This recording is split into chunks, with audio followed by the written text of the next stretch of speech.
Hello everyone, it's the second lecture for motivation of the students in the online learning.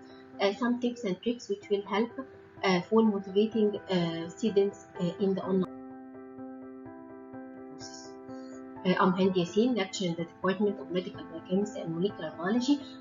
This presentation on behalf of my ML Web module team supervised by Professor Dr. Abir Al-Siddiq with the contribution of Year 2 Fellows Dr. Ines Al-Saftawi, Dr. Osama Abbas, Dr. Salwa Awad, and Year 1 Fellows Dr. Shireen Musir and Dr. Suzy Gohar. The main objective is to be ready for the smart teaching using smart tools. The first tip is about creating the breakout. In general, there are 10 remote learning engagement tips during the online sessions. I like to begin the lesson with introducing yourself and then checking for the students who are closing their mic or closing their webcam to make a short anticipating knowledge about the topic you are talking about. And one of the most important tips is to make breakout rooms.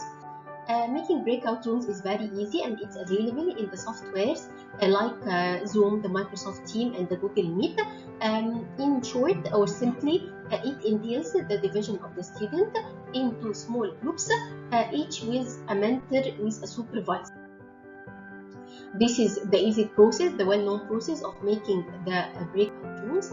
The second tip is to download some apps which will help in making online quizzes or online polls, like the Voxvote. It's a free software. Voxvote can be used for conducting online quizzes, opinion polls on a daily basis. It can be downloaded on mobiles or on laptops. This is an example of a poll which is created by the Voxvote, and in the normal Voxvote you can ask statements or poll your audience. But with the quiz option, there is an extra function.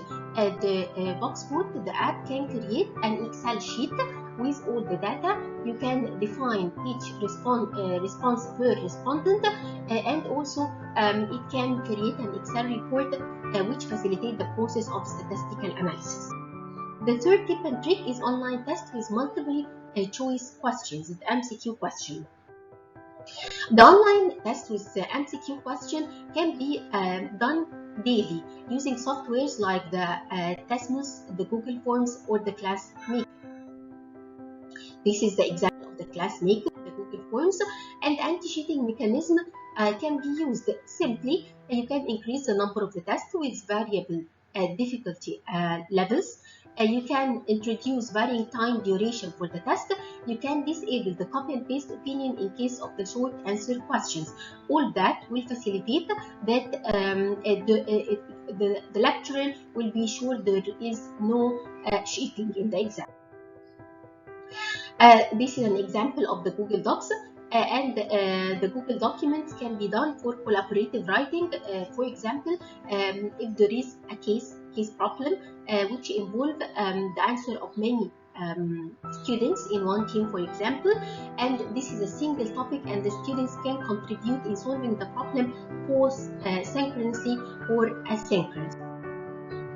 The fourth tip is the reading, watch and learn exercise. It's very interesting. The lecturers can post the lectures or even the video demonstrating certain procedure, certain operation of certain subject, or the teacher, if the lecturer cannot create this material by himself, he can post a YouTube video link to the YouTube video or other sites like the online MedEd or the medical institution site, which provide some materials like that which are very interesting. Also, the virtual clinical case. The faculty member can present a virtual clinical case and instruct the student to take part in the online discussion, also both synchronously or asynchronously. The fifth tip is about the virtual learning environment. The virtual learning environment in which the lecturers can identify authenticated free virtual labs, virtual learning environment, and direct their students to visit those sites. There are very interesting virtual labs for example, for the biochemistry, for the biochemical students, in which they can make all the experiments. For example, in molecular biology, for the DNA extraction, for the identification of unknown solution in a completely virtual environment.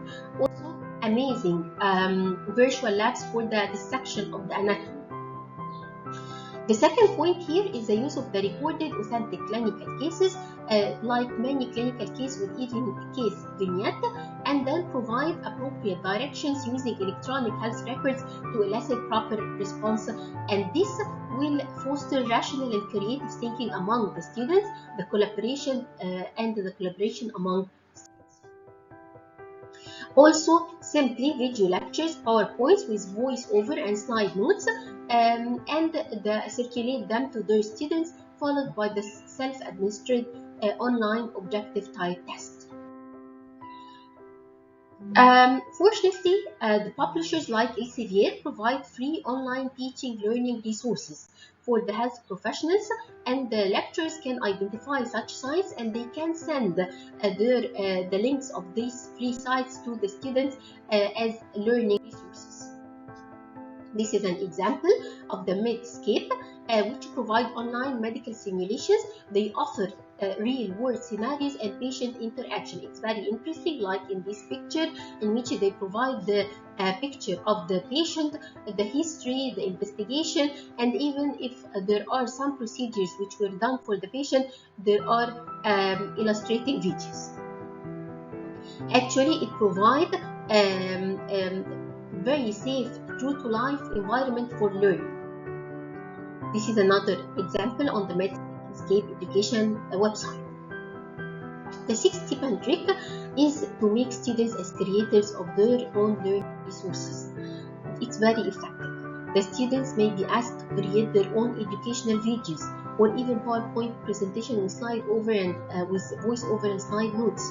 The students, when they take the responsibility of the teaching process, they become more responsible. They are very, very motivated because they feel they have the freedom to design and create their own teaching learning materials. They also can be asked to prepare MCQs, clinical vignette, or even case scenarios. Also, the medical humanities, it's a field. Rising field in the medicine. It provides a unique opportunity to medical students to reflect on the meanings of the health of the disease and healing through arts, fine arts, and social science. So the students may be encouraged to write stories, to write some poems on medicine, to illustrate, draw, and paint healthcare concepts, to create cartoons for medical science, to create crossword puzzles on medical science, also short videos, short movies, design innovative approaches for information, and all that will provide a very attractive, innovative way which the students can catch very easily, and also it will help in the recall of information. The seventh one is the EPortfolio Learning. There are guidelines for generating and collecting evidence for students learning in the form of self-assessment reports, rubrics, teacher comments, reflective writing, and students' contribution, participation in the online activities. A very effective form. It's implemented in many of the universities, and also the showcasing of learning evidence may be done by scanning the manual portfolio and forwarding it concern the faculty by using free ePortfolios form. One of the most common, Mahara, also the FolioSpace, those are free platforms can be used. The eighth tip and trick is about the online discussion forum, can be created on the Google Groups, the Google Classroom, and so on. These are very effective for the synchronous or asynchronous communication between the lecturer and the students. The ninth one is the massive open online courses, the MOOCs. The MOOCs, there are many available platforms, education platforms, which provide these MOOCs, like the NAPTEL, the Coursera. The MOOCs provider offer a variety of free and paid courses. So the students who produce some progress in their online learning, they can be favored with some of those online courses in their field of interest, and when they complete the courses they will get a certificate for completion. The 10th tip and trick is remote clinical roles using telemedicine technology. It's very promising, the telemedicine technology, in which the students can be engaged in teams for taking the patient history, calling the patients with lab tests results, providing the patient education, documenting visits, and answering questions about even COVID-19 through the help desk lines. This has many educational implications. They provide opportunity for early clinical exposure, acquiring communication skills, and provide also real-to-life, very safe learning environment. The telemedicine is already available in many hospitals, in which there is a video conference system, audio conference system, and telecommunication services connecting the students to the staff, to the residents, to the doctors in the hospital, and to the patients. The 11th tip and trick is the online mentoring. It's very easy to assign a lecturer for each student. Or the staff member, he will write their short-term and long-term learning goals, write an action plan, how they are planning to achieve those goals, update their learning portfolios with reflection on their selected learning material. The number 12 is the student blogging. Student blogging is very interesting. It's not well known in the Eastern communities or in the Middle East, but the blogging offers many benefits for the medical education students. This promotes the autonomous learning by providing opportunities for the students for more control of their learning. It motivates the students to become better readers, writers, and promote discussion among the students, and you will find that your student will become an expert in the area they are reporting about. There are free websites for the student blogging, like the Blogger, the WordPress, the EduBlog. If you can have to watch those students, will be surprised by the too much creative ways to enhance the student blogging. Number 13 is organizing online competition, mainly including the arts and humanities, to prove and develop the higher level of positive physician attributes.